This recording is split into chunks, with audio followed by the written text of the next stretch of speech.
Australian Prime Minister Scott Morrison has warned that the devastating bushfires raging in the country might go on for months. At least 24 people have died since the fires began in September. Air quality in the capital Canberra was this weekend rated the worst in the world.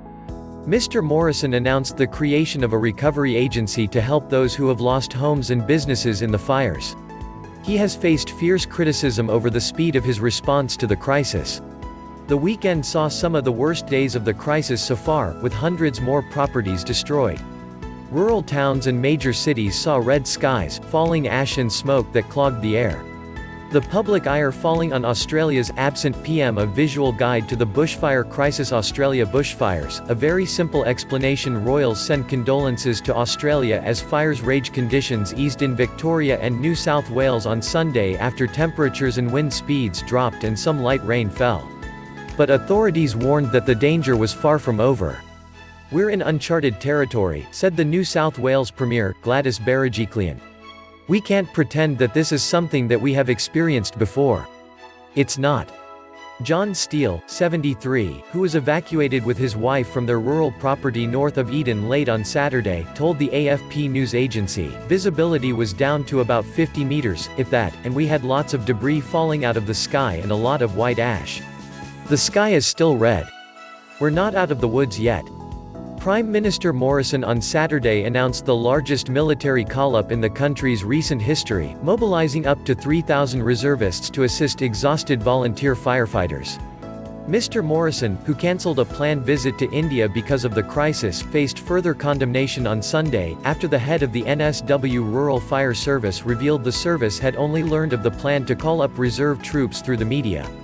In an indication of the long road ahead, Mr. Morrison warned that the fires might burn for many months, and said that the newly created recovery agency would run for at least 2 years. The body will help bushfire-hit communities recover, media reports said, through work ranging from rebuilding infrastructure to providing mental health support. Queen Elizabeth on Sunday said she was deeply saddened by the fires, and thanked the emergency services, who put their own lives in danger, to help communities. Fundraiser nets $20 million in 48 hours. A fundraiser for fire services launched by the Australian comedian Celeste Barber on Friday raised more than $20 million £10.6 million, $13 million, in just 48 hours. "Please help any way you can. This is terrifying," Ms. Celeste wrote in a Facebook appeal. She called the rush of donations "incredible," and said the proceeds would go to NSW Rural Fire Service, a government-funded agency staffed by volunteers, and the Brigade's Donations Fund, which channels charitable donations directly to fire brigades. Members of the comedian's family were evacuated from the town of Eden in New South Wales, where officials told residents to leave immediately and head north if they did not have a bushfire response plan. A number of celebrities have also donated money to support the firefighting effort in recent days, among them the U.S. singer Pink and Oscar winner Nicole Kidman, who pledged $500,000. "Our family's support, thoughts and prayers are with everyone affected by the fires all over Australia," she wrote on Instagram. News of the donations was praised by Australians on social media, but some lamented that private citizens were raising funds they said should have been put in place by the government. Nearly 200 fires are still burning across the country, with every state and territory affected.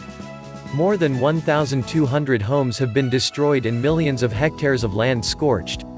Tens of thousands of homes in NSW were left without power and thousands of people have been evacuated from coastal towns over the past week. The town of Cooma suffered a further blow on Saturday night when a large tower carrying millions of liters of water exploded, flooding homes and sweeping away vehicles.